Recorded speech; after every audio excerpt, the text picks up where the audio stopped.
Too open. Too open.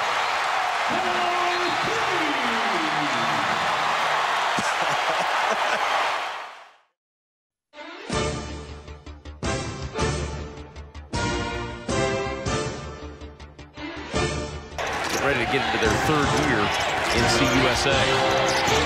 Creighton. Now back up top, Mo Watson. Fun to watch him develop this year. The transfer from Boston University with the pull-up 2 when he hits. How much do you expect him to be a scorer on cleared by Cole Huff? Creighton's got to really make some hay, Kevin. Understanding that this is the third game in 5 days for Texas A&M. See the rebound putback from O'Brien. That's all made because of the penetration, so it creates a rotation rebounding opportunity. Tied up at 5, and there's the attack on the other end. Isaiah Zierden, you cannot sleep. Battled with his second foul. That's where number 2, J.R. Harris for UTSA is going to have to loom large in the scoring department. Just checked in. On the attack, Watson end-to-end for the easy 2. Again, he just spurt for the Bluejays. 3 on the shot clock and the turnover. Watson now looking to push. Here's Huff, open for 3 on the wing, and Huff drains it. Cole Huff gives the Jays a 7-point lead. In transition, and looking ahead, pushing it, and Huff trailing it for the triple. And again, problems for Allen getting across the timeline. Here's Zierden on the drive. He is fouled. Isaiah Zierden is fouled, and that's going to be the intentional foul on Zierden. Not 12-5, Creighton, 15:28 remaining in the first half. Flagrant foul called at the end of that play as Zierden drove in. The officials have been looking to see, is it a 1 or is it a 2? That looks like a flagrant 2 to me. That is a wind-up and a smack right at the back of the head. Look at Billingsley. That is a wind-up, not a play on the ball. That is pretty clearly a flagrant 2. A little bit of a scrum was Maurice Watson trying to come to the defense of his teammate, which you like. That's good as a point guard, but you also got to be careful. Yeah, he gets a technical foul. That's number 2 from a foul standpoint for Watson. That's big for a couple of reasons, but Watson came over in an attempt to defend Zierden from what he thought was the aggressive foul, as it was. A flagrant 1 is the for Creighton. Lee Calvert working it over to James Milliken. Huff at the elbow with the jumper is good. It goes to Harris. The jumper strong. And the rebound saved by Milliken. Good effort by James Milliken. Albert on the attack. Hansen trailing on the play. Got the bucket and the foul.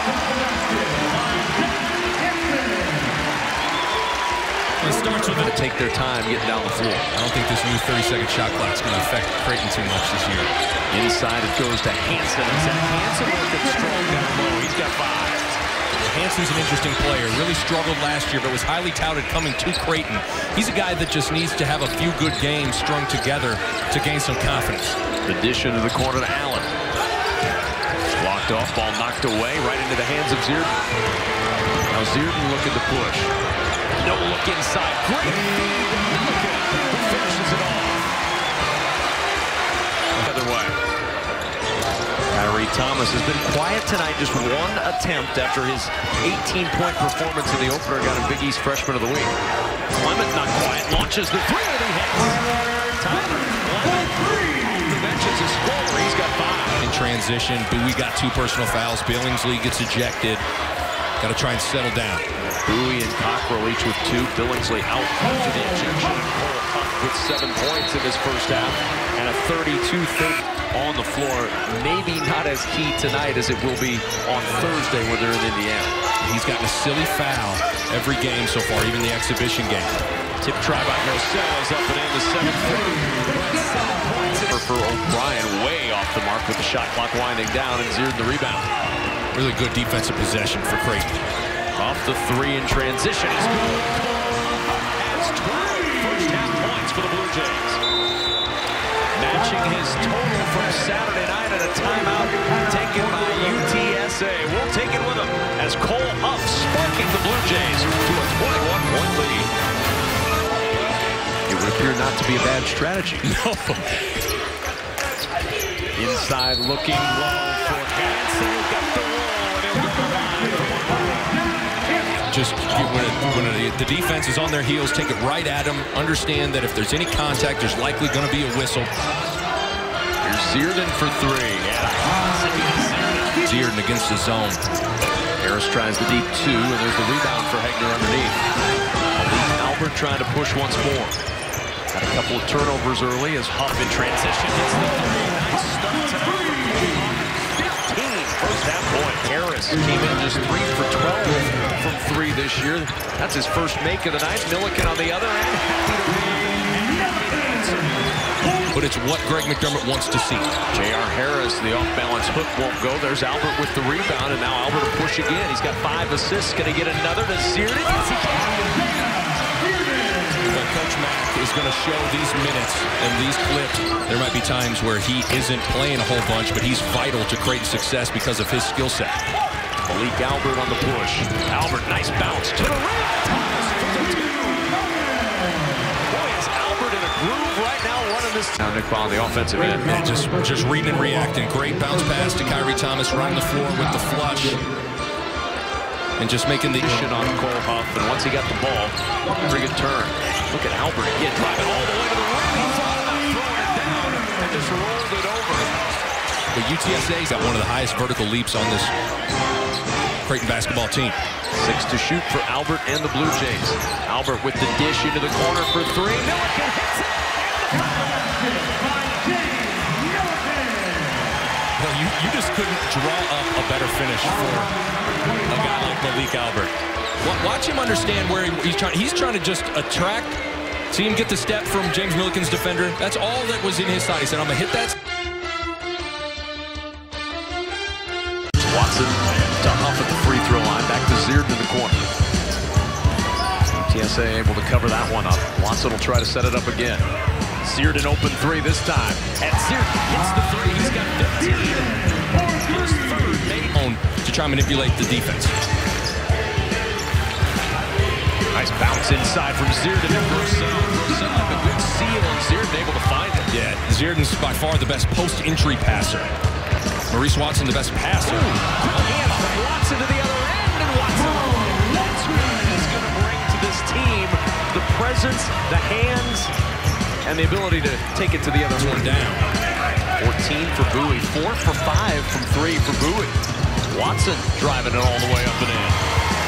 Adjustment for Bowie in learning how to be the man and being comfortable in this new offense that Brooks Thompson has put in. And once he gets comfortable with it, you know he can flat out fill it up. A fade away on the baseline. That's good.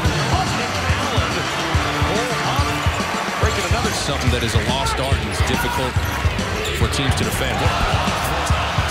Thomas to the other end. Can he do that? He fell asleep a couple of times on Bowie, but there. To that one, but he got a piece of the shooter as well. 6'10" wingspan, Kevin, right there on a freshman guard who was at a military academy. He's saying, I'm not sure I can play Creighton. I just don't know if I can play Creighton. Can I play at Creighton? I think he can play at Creighton. I think he can too. Oh, nice move by Zach Hansen for the two-handed stuff. Hegner gives it back to Zierden again. Now 9 on the shot clock, driving. Watson the dish, open to Zierden. Wide open 3 is good. Drive and drift, baseline drive, the shooter's at his best. That kind of penetration and that kind of vision. There's the vision again as he finds Zierden, same spot, same result. I think Isaiah Zierden's got to be best friend. Did we just become best friends? Yeah. Clement trying to knife through. Hegner open for 3, and he hits.